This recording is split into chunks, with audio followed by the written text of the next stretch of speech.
사복음서의 기록을 보면 예수님께서 치유하신 사건들이 꽤나 많이 기록이 되어 있습니다. 병을 고치시고 또 귀신을 쫓아내시고 심지어는 우리가 지난 요한복음 말씀을 통해서 보았던 것처럼 죽은 사람을 살리시는 기적도 예수님께서 행하십니다. 그런데 이렇게 예수님께서 치유하시고 또 귀신을 쫓아내신 그 사건들 중에 고친 당사자, 그러니까 치유받은 사람의 이름이 기록되어지는 것은 굉장히 드문 예입니다. 그 얘긴즉슨 이 이름이 기록되어 있는 그 사건은 그만큼의 중요한 의미가 있다라는 것이죠. 오늘 저와 여러분이 읽으신 이 본문의 말씀은 이 마태복음과 누가복음에도 동일하게 기록되어 있는 이야기입니다. 약간씩은 좀 다릅니다.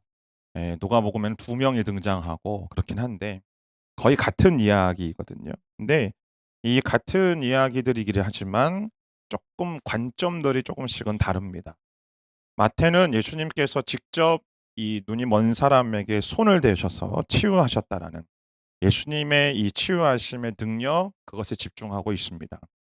누가 역시 마찬가지로 예수님께서 손을 대셨다라는 기록은 없지만 너의 눈을 떠라라고 말씀하셨다는 그 말씀의 능력과 그 말씀의 권위자로서의 예수님에 대해서 집중하고 있습니다. 그런데 오늘 저와 여러분이 읽으신 이 마가복음의 내용은 희한하게도 예수님께 집중하기보다는 누구에게 주목하고 있냐면 이 이름이 기록되어 있는 맹인 곧 바디메오라는 사람에게 집중하고 주목하고 있습니다. 그 이유는 예수님께서 행하신 그 기적 자체에 지금 초점을 맞추고 있는 것이 아니라 이 기적이 일어나게 하는 원동력, 물론 뭐 치유의 주체는 예수님이시지만 그 일을 가능하게 했던 예수님의 치유 사건을 가능했던 그 원동력, 그 출발점이 무엇인가? 바디메오의 믿음이라고 오늘 성경은 우리에게 말하고 있습니다. 오늘 본문 52절 말씀입니다. 함께 같이 읽습니다. 시작. 예수께서 말씀하셨다. 가거라, 내 믿음이 너를 구원했다. 곧 예수님께서는 오늘 이 말씀을 통해서 도대체 믿음이란 무엇이냐? 진정한 믿음이란 바로 이런 것이다라는 것을 이 바디메오의 모습을 통해 바디메오의 믿음을 통해서 우리에게 말씀해 주고 계시는 것이죠. 자, 그렇다면 예수님이 말씀하신 진정한 믿음이란 도대체 어떤 믿음을 말하는 것인가? 첫 번째는 진정한 믿음이란 고백하는 것으로부터 출발합니다. 오늘 보면 46절 말씀입니다. 함께 같이 읽습니다. 시작. 그들은 여리고로 갔습니다. 예수의 제자들이 많은 사람들과 함께 그 성을 떠나려는데 디메오의 아들 바디메오라는 눈먼 사람이 길가에 앉아 구걸하고 있다가 오늘 이 본문의 사건의 배경이 등장하죠. 여리고라는 지역입니다. 이 여리고라는 지역은 이 지구상에서 가장 이 지표면의 고도가 낮은 도시 중에 하나입니다. 예루살렘에서 한 20km밖에 떨어지지 않은 예루살렘의 어떻게 보면 소도시인 거죠. 그래서 이 여리고는 예루살렘으로 가기 위한 길목에 위치한 도시입니다. 당시 6월절이었기 때문에 6월절을 맞이하여서 수많은 디아스포라 유대인들이 이 여리고를 거쳐서 예루살렘으로 올라가기 때문에 굉장히 사람이 많은 기간이었던 것이죠. 근데 그것뿐만 아니라 이 여리고라는 도시는 굉장히 부유한 도시 중에 하나입니다.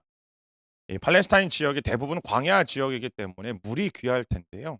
이 여리고는 여러 개의 이 샘이 있었습니다. 오아시스가 있었거든요. 그래서 이 여리고를 가리켜서 종려의 성읍, 종려나무의 성읍이라고 불리우는 이유가 이 오아시스가 많았기 때문에 그 주변에서 자라고 있는 여러 가지 종려나무들로 인하여서 굉장히 사실 어떻게 보면 휴양지였고 사람들이 살기 좋은 도시 중에 하나였습니다.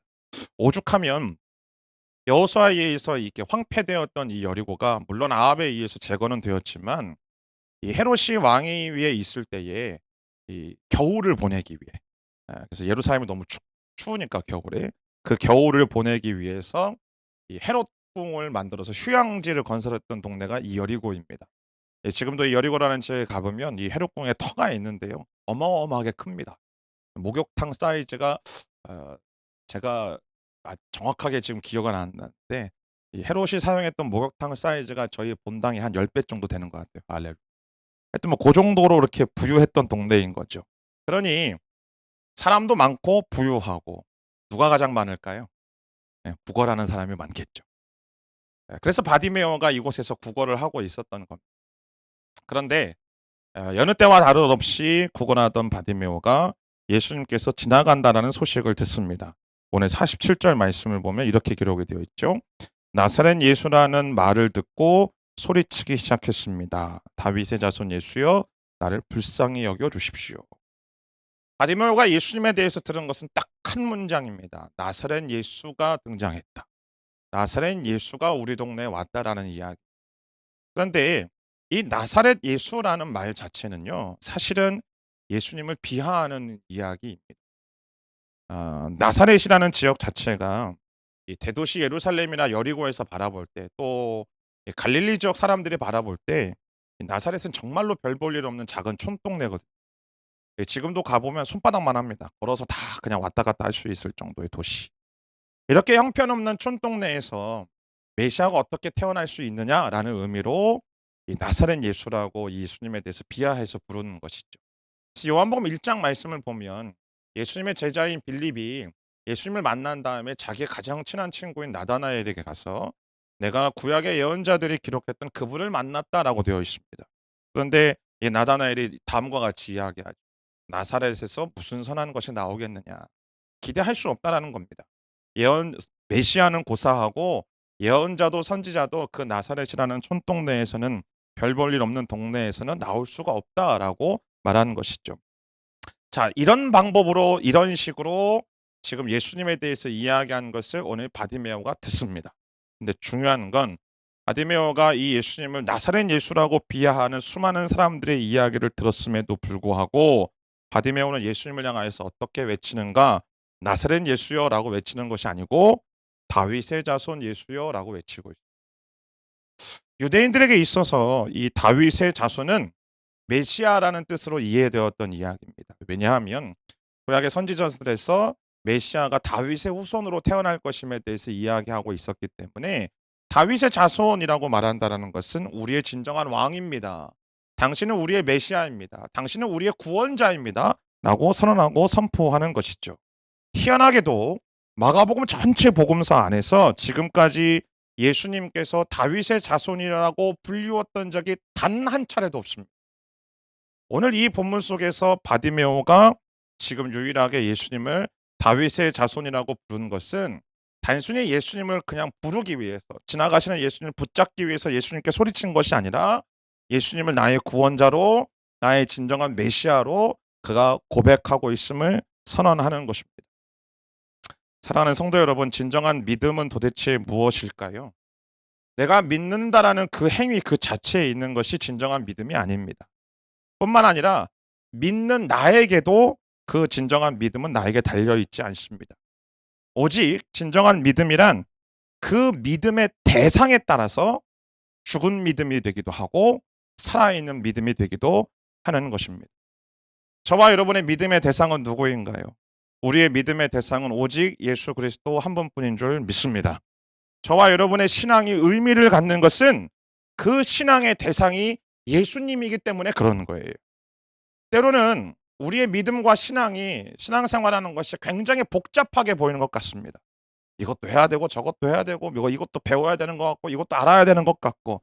근데 여러분, 굉장히 복잡하게 보이는 것 같지만 그러나 저와 여러분이 믿는 신앙, 그리고 저와 여러분이 믿는 복음은 매우 단순합니다. 왜냐하면 그것은 오직 하나님의 아들, 곧 우리를 구원하시는 예수님에 대한 이야기이기 때문에 그래요. 우리의 믿는 복음의 단순한 이유는 우리를 구원하신 그 하나님의 아들 안에서 저와 여러분이 살아가는 이야기이기 때문에 저와 여러분의 믿음과 저와 여러분의 신앙은 결코 복잡한 것이 아닙니다. 때문에 진정한 믿음은 무엇인가? 우리의 믿음의 대상 되시는 그 예수님을 내가 인정하고 그분을 고백하는 것, 그것이 우리의 진정한 믿음입니다. 왜냐하면 다시 말씀드리지만 그분이 나의 전부이기 때문에, 그분이 나의 모든 것 되시기 때문에, 그분을 통하여서 나의 인생, 아니 나의 영원한 운명이 바뀌었기 때문에 내가 그분을 고백하는 것. 그래서 그분은 어떤 분으로 고백하는지가 우리의 진정한 믿음이라는 것이죠. 저와 여러분이 예수님을 향하여서 그분은 나의 구원자요, 또 나의 메시아요, 나의 전부라고 고백하면서도 그저 그 바탕 안에 그분은 나를 평안하게 하시는 분, 그분은 나를 안전하게 하시는 분, 그분은 나에게 부요함을 가져다 주시는 분, 그분은 나의 인생 속에서 성공하게 하시는 분, 그분은 나의 문제들을 해결하시는 분이라는 것에 초점을 맞추고 있다라면 예, 우리의 믿음의 고백은 결코 진정한 믿음이 될 수 없겠죠. 우리의 믿음의 고백, 우리의 진정한 믿음의 진정한 이 믿음의 고백에 그냥 단 한 문장이 있다라면 예수님이 나의 전부이십니다라고 말하는 거죠. 그분이 나의 구원자이십니다라고 말하는 것이죠. 여기까지 들으면 어떤 분은 이렇게 이야기할 겁니다. 아우, 나에게는 그렇다라면 구원을 받기에는 예수님을 알기에는 충분한 믿음이 나에게는 없는 것 같이 보입니다라고 말하는 분도 있을 겁니다. 예, 그렇게 말하는 분들이 계시다라면 저는 이렇게 과감하게 이야기를 할 것입니다. 나의 믿음이 충분하다라고 느끼는 사람은요, 이 지구상에 단 한 명도 존재하지 않는다는 사실. 여러분, 우리가 예수님을 믿는 구원을 얻을 만한 믿음이 충분하다라고 여기는 사람은요, 죄송하지만 그분이야말로 믿음을 점검하셔야만 됩니다. 왜요? 우리의 신앙에서 중요한 건 믿는 내가 아니고 믿음의 대상에 있기 때문에 그렇습니다. 무슨 말이냐면 저와 여러분에게 구원을 받을 만한 충분한 믿음이 있느냐 없느냐 그게 중요한 게 아니에요. 그것보다 더 중요한 건 내가 예수님이 하나님의 아들이시고 그분이 나의 구원자이심을, 그분이 나의 전부이심을 내가 받아들이고 있는가라는 것입니다. 중요한 것은 그분이 이룰 수 있다라고 주장한 모든 것들을 실제로 이루실 수 있는 능력이 있는 전능하신 분이요, 또 창조주이심을 내가 믿고 내가 고백하고 있는가, 그게 중요한 것이라는 거예요. 여러분, 교회에 나온다고 해서 모두가 믿음이 있는 게 아니에요. 예배를 드린다라고, 찬양한다라고 해서, 교회에서 열심히 봉사한다고 해서 내가 믿음이 있는 게 아니라고요. 진정한 믿음은 나의 믿음의 대상이 예수님임을 인정하고 나의 믿음의 대상 되시는 예수님이 나의 전부요, 나의 구원자로 인정하고 그분을 향한 그 믿음의 고백을 날마다 고백하는 것, 바로 그것이 진정한 믿음인 줄 믿습니다. 사랑하는 성도 여러분, 날마다 저와 여러분의 삶 속에서 이 믿음의 고백들이 울려 퍼지는 거룩하고 놀라운 은혜가 있게 되기를 주님의 이름으로 축복합니다. 두 번째 진정한 믿음은 무엇인가? 진정한 믿음은 어떠한 장애물도 뛰어넘게 하는 것이 진정한 믿음입니다. 오늘 보면 48절 상반부 말씀 함께 같이 있습니다. 시작. 많은 사람들이 그를 꾸짖으며 조용히 하라고 했습니다. 바디메오가 외칩니다. 바디메오가 다윗의 자손 예수여라고 외치는데요. 이 헬러 원어 성경을 보면 이 외치다라는 말이 그냥 소리를 냈다라는 게 아니고요. 까마귀가 우는 것처럼 그렇게 악을 썼다라는 표현입니다. 정말 간절하게 부르는 것이죠. 근데 문제는 사람들이 그를 꾸짖으면서 사람들이 바디메오를 침묵시킵니다. 지지난주 한 부자 청년의 이야기를 나눌 때도 말씀드렸지만 당시 유대 사회 속에서는 부요함을 하나님의 축복의 증거라고 여겼습니다. 바꿔 말하면 장애가 있거나 가난하다라는 것은 저 사람이 뭔가 잘못 살았기 때문이다. 저 사람의 죄 때문이다. 하나님의 저주다라고 생각했던 것이죠. 그러니까 이러한 사회적인 현실 속에서 장애가 있고 또 구걸하는 거지로서 살아간다라는 건 그가 사회적으로도 버림받았고 종교적으로도 버림받았고 인간적인 모든 관계 속에서 단절되었다라는 것을 말하는 것입니다. 그러니 지금 그 사회에서 버림받은 한 사람이 갑자기 등장하여서 예수님이 가시는 그 길에서 소리를 지르고 있으니까 지금 이 사람이 예수님의 사역을 방해하고 있구나. 우리와 예수님의 이 사귐의 시간들을 방해하고 있구나라고 생각해서 그 바디메오를 침묵시킨 거죠. 여러분, 앞에서도 말씀드렸던 것처럼 바디메오가 예수님을 향하여서 다윗의 자손이라고 고백했던 것은 그가 예수님을 진짜 구원자로 믿었다라는 것이고 진정한 메시아로 믿었다라는 것이고 나의 전부이신 진정한 주님이라고 믿었다라는 거예요. 예수님이 정말 나의 문제, 나의 어떤 영혼의 문제, 나의 본질적인 문제들을 해결할 수 있다라고 그가 믿었기 때문에, 확신했기 때문에 그가 외친 거죠. 그런데 그렇게 외치면 주님이 돌아보실 줄 알았는데 주위의 반응은 오히려 싸늘해진 반응을 그가 맞닥뜨립니다. 조용히 하라는 꾸짖음만 지금 듣고 있는 거죠. 여러분, 우리가 진정한 믿음을 고백하며 살아가는 우리의 신앙생활이 사실은 이렇게 날마다 난관을 마주하며 살아가고 있는 것 아닌가요? 가정과 직장과 사회적인 관계 속에서 때로는 교회 공동체도 비슷할 것 같지만 왜 그렇게까지만 해? 그렇게까지 살아야만 되니? 왜 그렇게까지 열심을 내려고 하니? 왜 너만 그러니? 그렇게 유단 떨지 않아도 되는데. 그냥 대충 그냥 때로는 좀 줄도 빠지고 그냥 기도도 안 하고 그냥 너가 하고 싶은 거 하면서 그냥 대충 그렇게 즐기듯이 취미 생활하듯이 신앙생활하고 직장에서도 굳이 그렇게 정직하고 그렇게 도덕적으로 살아갈 필요 없이 아니 직장에서 뭐 비즈니스를 하든 또 어떤 뭐 계약을 하든 그런 관계 속에서 세상에 하라는 대로 세상에 하자는 대로 적당하게 적절하게 그냥 이중장부도 쓰고 탈세도 좀 하면서 그렇게 해도 그냥 법의 테두리 안에 벗어나지만 않는다라면 괜찮은 거야. 너 왜 혼자 고고한 척하고 도도한 척하는 거야? 라는 비난 들어보시지 않습니까? 예. 혹여나 나의 삶 속에서 그러한 비난과 이러한 손가락질과 이러한 조롱에 단 한 번도 직면해 보지 않았다라면 죄송하지만 우리 신앙은 뭐가 문제가 있는 신앙생활 속에서 주변 이들이 나를 비난하고 세상 속에서 유혹을 받고 때로는 환경적인 어려움, 몸이 아프고 재정적으로 문제가 생기고 관계들 속에서 어려움을 겪을 때에 그때가 우리의 믿음을 시험하는 장애물들이 내 앞에 나타나는 것이죠. 그런데 우리 앞에 놓여져 있는 환경적이고 외부적인 장애물보다도 더 무서운 게 있습니다. 그것이 바로 나의 이 마음 속에서 내 믿음을 흔드는 장애물들이에요. 나는 안 될 거야. 나는 못할 거야. 내가 이렇게 하면 난 실패할 거야라는 어떤 그 두려움. 내가 이렇게 기도하고 내가 이렇게 열심히 하면 하나님 나에게 내 기도에 응답하실까 들으실까라는 어떤 의심. 근데 그런 것이 시간이 흘러가면 흘러갈수록 내 삶 속에 어떤 하나님의 역사가 없는 것 같이 보이기 시작하면 기도하면 또 아무런 소용이 없구나. 하나님은 나를 사랑하시지 않는구나. 라는 어떤 낙심을 가진. 그러니까 이 외부적인 장애물뿐만 아니라 이 내면 가운데 나의 믿음을 뒤흔들어서 나로 하여금 주저하게 하고 멈칫하게 하고 그 안에서 낙심하게 만들어서 아무것도 하지 못하게 만들려는 그 장애물들이요. 우리가 주님 앞에 서는 그날까지 날마다 우리가 마주해야 하는 현실이라는 것이죠.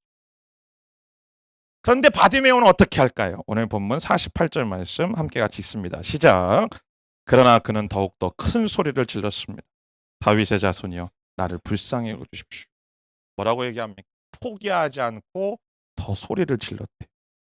장애물 앞에서 그 장애물 때문에 멈칫할 수도 있지요. 장애물 때문에 두려워할 수도 있지만 그러나 거기서 주저하지 않고 멈춰서지 않고 더 간절하게 그 장애물을 뛰어넘으며 예수님을 찾고 부르짖는 것입니다. 여러분 마가복음 본문 마가복음 강해하면서 끊임없이 말하는 것은 예수를 믿는 인생은요 잔잔한 파도 위에 떠 있는 유람선 아닙니다. 예수를 믿는다라는 것은 누구나 폭풍을 만나고요.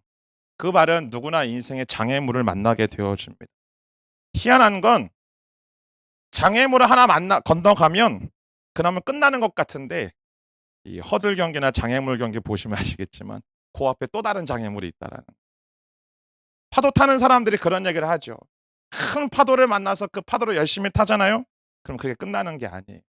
또 그보다 더 큰 파도가 나에게 다가오는 것이죠. 때문에 여러분 진정한 믿음이란 파도를 만났다라고 원망하는 사람들이 아니라 진정한 믿음은 오히려 파도를 타는 법을 배워 그 파도를 넘어가는 사람들이 진정한 믿음의 사람들이. 어려움과 방해 속에서도 믿음으로 하나님께 나아가는 것이 진정한 믿음이라는. 그래서 나의 믿음으로 파도를 넘어서고 또 파도를 넘어서고 또 다른 파도를 타야 되는 것. 그것이 바로 진정한 믿음을 가진 사람들의 모습이라는 것이죠. 진정한 믿음은 우리로 하여금 사람들의 비난과 장애물에도 불구하고 예수님께 나아가게 만듭니다. 성경을 보십시오. 중풍병자의 4명의 친구들이 그 친구를 나의 친구를 예수님께 데리고 오기 위해서 무슨 일까지 벌입니까? 사람들이 너무 많아서 예수님께 나아갈 수 없으니까 집에 지붕까지 뜯어서 그곳에서 침대를 달아내려 예수님께 자기 친구를 데려가지 않습니다. 혈루병 앓는 여인은 어떻습니까? 그 여인은요, 자기 부정하고 불결하기 때문에 사람들하고 마주칠 수가 없는 여인이에요. 근데 그럼에도 불구하고 그 모든 사람들의 비난과 그 모든 사람들의 정죄를 뚫고 내가 낫고자 하는 그 일념 하나만을 가지고 예수님께 나아갑니다. 삭개오는 어떤가요? 키가 작은 삭개오가 예수님을 바라볼 수 없으니까 그 키가 작은 삭개오가 이 여리고 뽕나무 위로 올라가지 않습니다.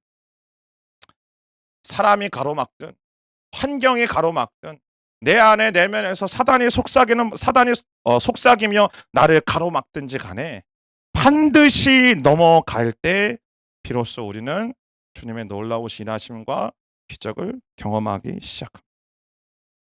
때문에 저와 여러분의 삶 속에서 날마다 자기 자신에게 질문해야만 합니다. 나는 내 삶의 여러 어려움들 속에서 혹여나 이미 포기하고 있는 것은, 이루어지지 않는 나의 기도의 응답에 내가 지쳐서 혹시나 이미 내가 포기하고 있는 것은 아니.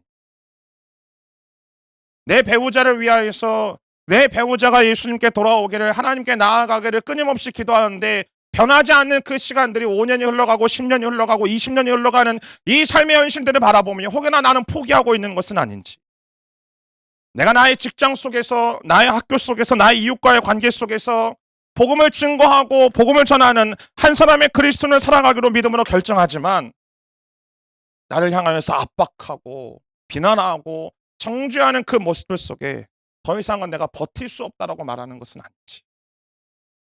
여러분, 잘 생각해 보면요, 만일 바디메오가 사람들이 조용히 하라고 해서 그 꾸짖음에 헉해가지고 의기소침해서 조용히 했더라면, 만일 그의 마음속에 그래, 내가 지금 거진데 이 주제넘은 짓이야, 나 같은 사람에게 저분이 나에게 관심을 갖기나 하겠어, 그냥 나는 생긴 대로 살아야 돼, 나는 거지가 나의 팔자고 나의 운명이야 라고 생각하고 거기서 멈춰 섰다라면 그의 눈이 떠졌을까요?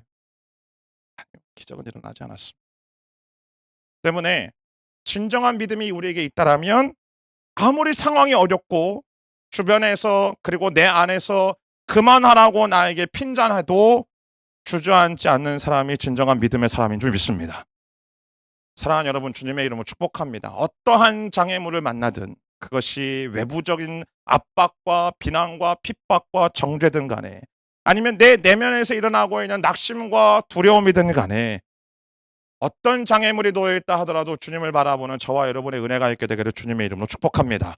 다른 사람들을 의식하지 마십시오. 환경 바라보지 말고 내가 처한 상황이 아니라 오직 주님을 바라보는 것, 그것이 우리의 진정한 믿음인 줄 믿습니다. 내 안에 두려움들이 있다라면, 또 누군가를 향한 원망과 미움이 있다라면, 수많은 걱정과 근심과 염려가 있고 편견이 있고 이기심이 있고 과거에 또 현재에 내가 받아왔던 이러저러한 상처가 보이더라도 여러분 포기하지 마십시오. 그리고 주님을 바라보고 주님께 외치십시오. 다윗의 자손 예수여, 나를 불쌍히 여겨 주옵소서. 그렇게 외치며 그 장애물을 뛰어넘어가는 진정한 믿음이 회복되어지는 놀라운 은혜가 있을지어다. 세 번째, 진정한 믿음은 마지막으로 행동으로 나타납니다. 바디메오의 믿음의 행동의 특징이 이겁니다. 그의 믿음은요, 행동으로 드러났다는 것이죠. 오늘 이 본문 속에 몇 가지 그의 행동이 나와요. 첫 번째 볼 텐데, 먼저 50절 말씀 함께 같이 읽습니다. 시작. 그는 겉옷을 던져버리고 벌떡 일어나 예수께로 갔습니다. 첫 번째 그의 행동은요, 겉옷을 던져버렸다는 겁니다. 이 팔레스타인 지역에서 일교차가 굉장히 크기 때문에 겉옷은 생존에 필요한 가장 생활 필수품 중에 하나입니다. 그래서 율법에 의하면 겉옷을 저당 잡히더라도 해가 지기 전에는 돌려주어야 된다는 그런 내용이 있죠. 그런데 이 더더군다나 맹인에게, 이 거지에게 있어서 사실 어떻게 보면 그의 단벌일 텐데 그 겉옷을 던져버렸다는 것은 자신에게 있어서 가장 귀하고 전 재산과 같은 것을 던져버렸다는 이야기와도 같은 말입니다. 근데 이 겉옷을 버린 것에 대해서 여러 가지 해석들이 있습니다. 이전의 삶을 정리하고 새로운 삶을 향한 출발에 대해서 바디메오가 선포한 거다. 아니면 이 옷이 옛날 고대 근동 지방에서는 한 사람의 정체성을 상징하는 것이기 때문에 이 자기 거지로서의 모든 정체성을 벗어버리고 새 사람을 잇는 새로운 정체성을 얻는 표현이다. 또 어떤 분은 이 겉옷이 옛사람의 모습들, 모든 죄악된 습관들과 모든 습성들을 다 벗어버리고 이제 새로운 믿음의 결단, 새로운 모습으로 옷 입는 것이다라고 말하는 여러 가지 해석들이 있습니다. 근데 중요한 건 어떻게 해석하든지 간에 공통적인 내용이 한 가지가 있죠. 그것이 무엇인가요? 바로 버림, 곧 내려놓음이라는 이야기. 믿음은요, 단순한 생각하는 게 믿음이 아닙니다. 믿음은 감정이 아니에요. 믿음은 결단과 행동으로 드러나야 되는데 그 중에 가장 첫 번째가 무엇인가냐면 내려놓음. 내려. 여러분 우리의 삶 속에서도 버리고 내려놓아야 될 부분이 있다라고 오늘 본문은 우리에게 말합니다.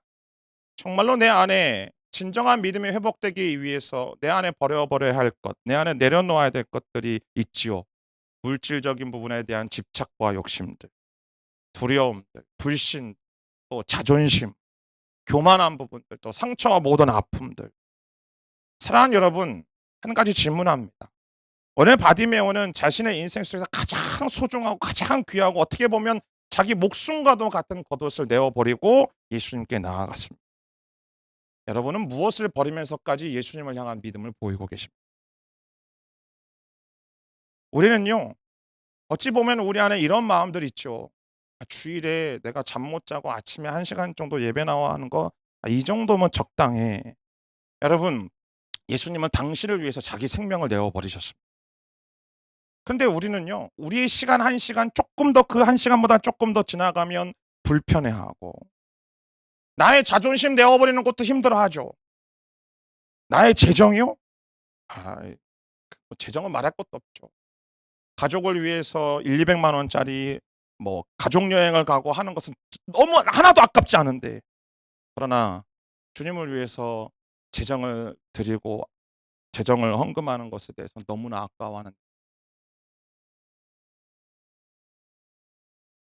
나의 취미 생활을 위해서는 나의 시간이 아깝지 않은데 주님과 만나는 그 시간을 내어 드리는 시간은 나에게 너무 아깝고 너무 바쁘다라고 핑계대고 있지는, 내 건강을 유지하기 위해서 병원을 다니고 좋은 것을 많이 먹고 하는 것은 너무나도 중요한데, 그런데 주님을 위해서는 나의 어떤 조금이라도 내가 불편하고 내 마음이 상하는 것은 도무지 내가 용납하지 않으려고 하는 모습들이 있다라면 오늘 여전히 나는 아직도 버리지 못하고 예수님께 나아가고 있는. 네, 여러분 기억하십시오. 부자 청년이 예수님께 나와서 내가 어떻게 하면 영생을 얻으리까라고 말씀하셨을 때에 예수님께서 너의 모든 것들을 다 팔아 가난한 사람들에 나눠주고 나를 따르라고 말씀하셨죠.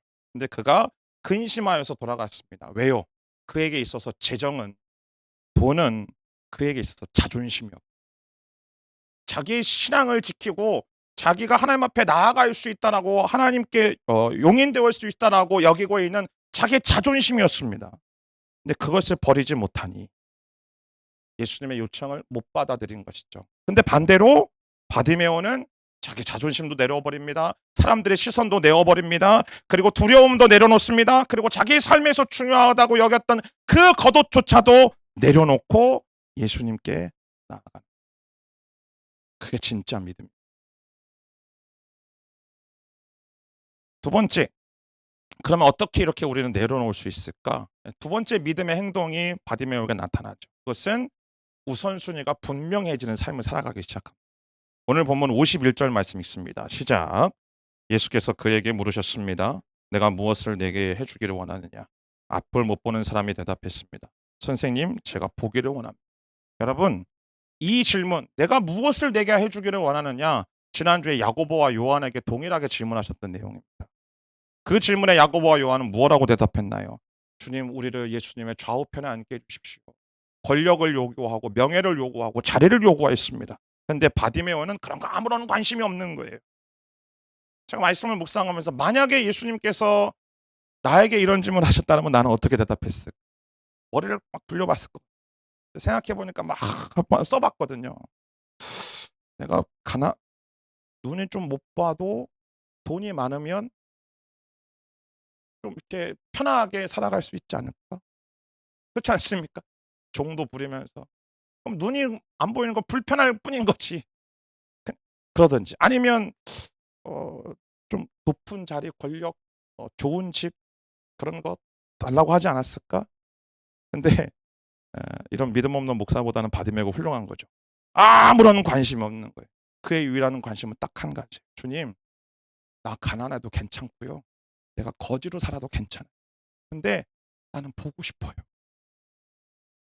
그에게 있어서 유일한 우선순위, 그에게 있어서 유일한 관심사는 보는 것 하나뿐이었어요. 예, 자기의 인생 속에서 정말 본질적인 가치, 본질적인 문제, 근원적이고 근본적인 문제가 무엇인지를 너무나도 잘 알았던 것이죠. 평생을 넉넉하게 살아갈 수 있는 돈을 요구하지도 않고 편안하게 거주할 수 있는 집을 요구하지도 않았습니다. 오직 그가 요구한 건 단 한 가지. 주님, 나의 인생의 목마름을 해결해 주십시오. 나의 이 인생의 갈급함을 해결해 주십시오. 사랑하는 여러분이요. 우리의 믿음이 정말로 진정한 믿음이라면 나의 삶 속에서 진정으로 본질적인 부분이 무엇이고 근원적인 부분이 무엇이고 우선순위가 무엇인지에 대해서 우리는 점검하기 시작합니다. 그래서 그것을 따라서 살아가기 시작합니다.